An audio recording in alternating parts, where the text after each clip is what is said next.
Bienvenue sur Histoire et Traditions berbères, la chaîne qui explore les figures emblématiques et les événements marquants de la culture amazigh. Aujourd'hui, nous nous intéressons à une intellectuelle de renom, une figure incontournable de la recherche sur la culture berbère, Tassadi Yacine Titou. Anthropologue, enseignante et écrivaine, elle a consacré sa vie à l'étude et à la valorisation de l'identité berbère. Restez avec nous pour découvrir son parcours fascinant et son immense contribution à la culture amazigh. Partie 1. Une enfance en Kabylie. Tassadi Yacine Titou naît le 14 novembre 1949 dans le village d'Ad Sidi Braham, dans la commune de Boudjelil, en Kabylie. Issue d'un environnement marqué par les traditions berbères, elle grandit dans une société où la transmission orale et la culture amazigh jouent un rôle primordial. Dès son plus jeune âge, elle est fascinée par les récits, la poésie et les chants qui forment l'essence de l'héritage kabyle. Partie 2. Parcours académique et installation en France. Après des études en langue et littérature espagnole à l'université d'Alger, où elle obtient son diplôme en 1980, Tassadi Yacine décide de poursuivre son chemin académique.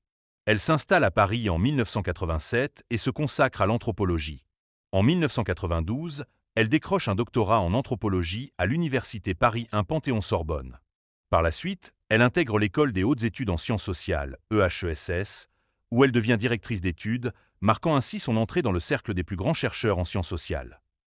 Partie 3. Une carrière dédiée à l'anthropologie berbère, spécialiste de la culture berbère. Tassadi Yacine a mené des recherches approfondies sur les traditions orales, les structures sociales et les dynamiques de domination culturelle. Son travail met en lumière les effets de l'arabisation et de la colonisation sur l'identité amazigh. Elle explore également le rôle du genre dans ces transformations sociétales, notamment en utilisant une approche inspirée de la psychanalyse freudienne. Elle s'intéresse également à l'œuvre de Pierre Bourdieu, soulignant l'influence de l'expérience algérienne du sociologue français sur ses théories. En 2008, elle édite un recueil des écrits de Bourdieu intitulé « Esquisse algérienne », qui remet en perspective son travail à la lumière du contexte politique et social de l'Algérie coloniale. Partie 4. Une intellectuelle engagée. Tassadi Yacine ne se contente pas de la recherche académique. En 1985, elle cofonde avec Mouloud Mameri et le soutien de Pierre Bourdieu la revue Awal, qui devient une référence incontournable pour les études berbères.